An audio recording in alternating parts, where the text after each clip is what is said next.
Hi everyone, welcome back to the channel. In today's video, I will show you how to withdraw your GCash money at any 7-Eleven store.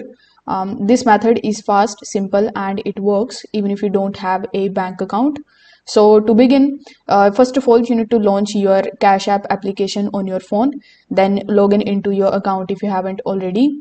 On the home screen, you just have to tap on the option of cash out, then select the option of 7-Eleven as your withdrawal option. Now, either you can enter the amount that you want to withdraw and confirm, or it is going to generate a barcode and a reference number on your screen.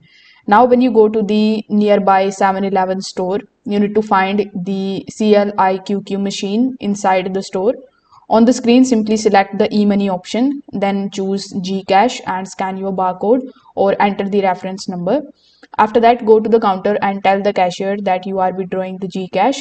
Show the receipt and pay any small service fee if asked. So the cashier will then give you your cash. So this way you will be able to withdraw GCash in 7-Eleven by generating a code in the application, scanning it at the machine, and collect your cash at the counter. So if this video helped you out, make sure that you like this video and subscribe to the channel. Thanks for watching.